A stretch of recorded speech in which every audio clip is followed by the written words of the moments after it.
channel. Myself Rahul Ganari, studying in Sri Venkateswar College of Engineering, Bangalore. And today's topic is about Ebers model and the hybrid pi model. Transistor models, Ebers moll and hybrid pi models. The world of transistor, the tiny marvels that power our electronics, is built on complex mathematical models that help us understand and predict their behavior. Two permanent models, the Ebers moll model and the hybrid pi model, offers different levels of accuracy in describing the intricate interactions of current, voltage, and charge within a transistor.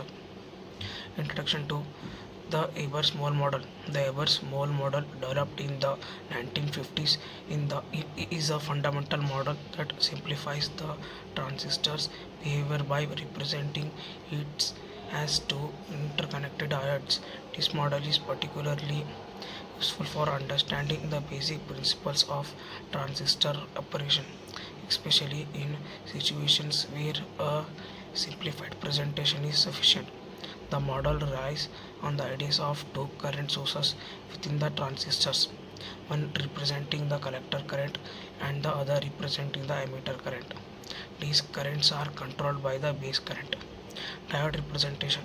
The Ebers moll model represents a transistor as two interconnected diodes, one between the emitter and the base, and the other between the collector and the base. Current source.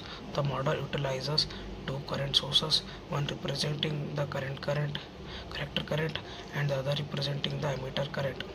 These currents are dependent on the base current. Simplified analysis.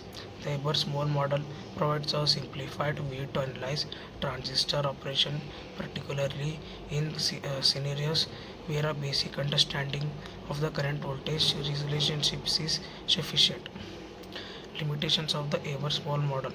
While the Ebers moll model provides a valuable foundation for understanding transistor behavior, it has limitations, particularly when dealing with high frequency applications. The model neglects the internal capacitance within the transistor, which become significant at higher frequencies. It also fails to capture certain nonlinear effects that can be observed in real-world transistors. These limitations make the Ebers moll model less accurate for analyzing transistor circuits operating at higher frequency or with complex signal waveforms. Frequency limitations. The Ebers moll model doesn't account for internal capacitance, which becomes significant at higher frequencies. This leads to inaccuracies in analyzing high frequency circuits. Non-linear effects. The model fails to capture non-linear effects such as the early effect and base winding, which can influence transistor behavior at higher currents and voltages. Simplified representation. Ebers moll model provides a simplified representation of the transistor, neglecting certain complexities that can influence its performance in the real world scenarios. Comparing the Ebers moll and hybrid pi models. Ebers moll model simplifies the transistor as two interconnected diodes. Hybrid pi mode includes internal capacitance.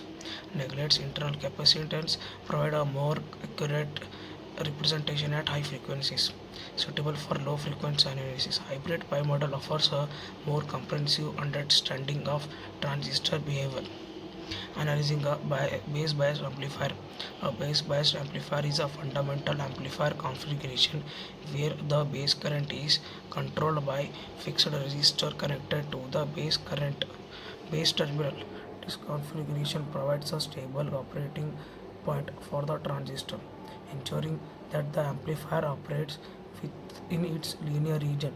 To analyze the behavior of a base biased amplifier, we can use the Ebers moll model or the hybrid pi model depending on the frequency of operation and the level of detail required. The model chosen will influence the accuracy of the analysis and the insights gained about the amplifier's performance. Input signal is applied to the base of the transistor, which modulates the base current and influences the collector current. Amplification.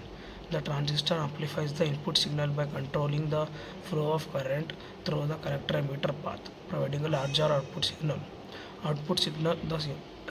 The amplified signal is available at the collector terminal of the transistor, ready for further processing or transmission. The AC effect of a DC voltage source is used to establish a stable operating point for a transistor, ensuring that it operates within its linear region. However, the DC voltage source also has an AC effect which can influence the amplifier's performance. To understand this effect, we need to understand the AC equivalent circuit of the amplifier. The AC equivalent circuit allows us to analyze the amplifier's response to an AC signal by neglecting the DC components, providing a clear picture of the AC signal and other AC characteristics. DC operating point. The DC voltage source establishes a stable operating point for the transistor, ensuring that it operates within its linear region. AC signal is superimposed on the DC voltage, causing the transistor to operate around its operating point. AC effect. The AC signal modulates the transistor's operation, causing variations in the collector current and voltage that correspond to the input signal. Analyzing a VBD amplifier and its AC and equivalent circuit. The voltage divider bias amplifier is another common amplifier configuration where the base voltage is set by the voltage divider network. This network ensures a more stable operating point compared to a simple base biased amplifier, reducing the dependence on the transistor's characteristics.